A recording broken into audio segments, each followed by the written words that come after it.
The terms of the lease say that as long as Prince Andrew maintains the upkeep of the property and the repairs and the renovations, then he is within the terms of the lease, and therefore it is very difficult to remove him or for him to...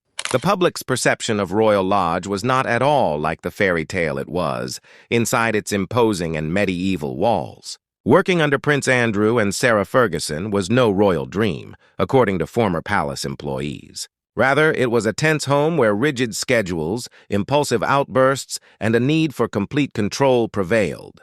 These old tales have a completely different meaning now that Andrew has been stripped of his titles and told to leave Royal Lodge.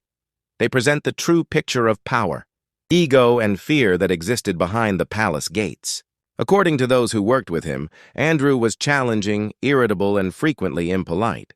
According to a former maid, Andrew stood out for his impatience and entitlement, whereas the majority of royals were polite but formal, and furious outbursts could be triggered by even the smallest error, such as a breakfast tray that is slightly off-center or a curtain that is drawn too tightly. Prince Andrew is being stripped of his prince title. But why now? Buckingham Palace said the king has today initiated a formal process, and his younger brother will now be known as Andrew Mountbatten Windsor. He gave up his other titles earlier this month, including the Duke of York, after facing questions about his private... You could hear him shouting before you even saw him, recounted a former staffer. He was almost tough to work with because of his haughtiness, which even his protection officers saw. The laws that governed Andrew's universe were much more stringent than anyone had anticipated. His fixation with teddy bears was one of his most peculiar quirks. According to some accounts, he had about 72 stuffed animals, all of them wearing miniature sailor uniforms and outfits. Palace servants had to lay them out on his bed in exact sequence, from biggest to smallest every morning.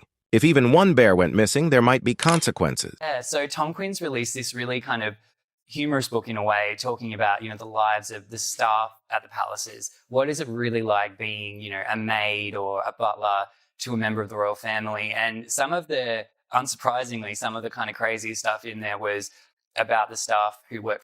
Even learning how to properly arrange the toys required training for new hires. By his bedside was a laminated diagram that looked like a battlefield map and displayed each bear's precise location. The bears had to be taken out every night and arranged in a certain pattern throughout the room, including a group that was meticulously stacked inside an empty fireplace. It sounds ridiculous to outsiders. However, for the lodge's employees, it was just a normal occurrence, evidence of Andrew's extreme control and attention to detail. It didn't feel like home, according to one former worker. It had the feel of a military installation. Every action he took, from folding his shirts to aligning his shoes, was subject to rules. He had a reputation for publicly reprimanding employees and firing anyone who dared to question him. According to one insider, you were there to serve, to keep quiet. There were some really funny things in there. We've known this before, that he is obsessed with teddy bears. He has 40 teddy bears that have to be assembled and arranged perfectly. Staff are given a chart to arrange Prince Andrew's teddy bears on his bed every day. In private, even high-ranking royal aides acknowledged that Andrew's temper was notorious in the palace. Anxiety pervaded the air at Royal Lodge, where tension persisted. Never knowing which Andrew they would encounter, the courteous one or the one who would blow up in a flash, everyone watched what they said. Although Andrew's actions garnered media attention, staff also observed Sarah Ferguson's evolving role in the background. She was seen as lively, friendly, and grounded during her early royal years. But as her marriage fell apart and the public pressure rose, insiders believe her temperament began to... Well, the king has been keen that he should move for a considerable time. But the problem is, how do you actually persuade him to move? And quite honestly, in the last week, I think people's... 5-1 former aide described Sarah as warm but high-strung. Her mood could change with the stress of the day. At times, she clashed with staff. One episode even left one employee in tears. Some found her appealing, others found her unpredictable. Unlike Princess Diana, who was known as calm and sensitive, Sarah was impulsive, quick to laugh, but just as quick to snap. Even yet, numerous former staff members report that she often sought to act as a buffer, stepping in when Andrew's fury arose.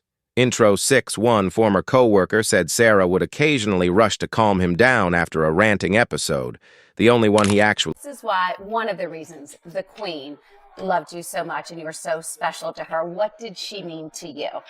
Oh, she just, I think I was just myself with her. And I was allowed to be myself with her, which is such a joy. For years, that peculiar link defined their post-divorce lives. Two ex-spouses still living together, tied by habit and history.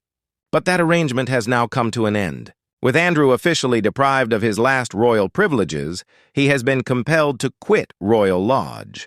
He's apparently consented to move to a smaller mansion on the Sandringham estate. Sarah, however, won't be accompanying him.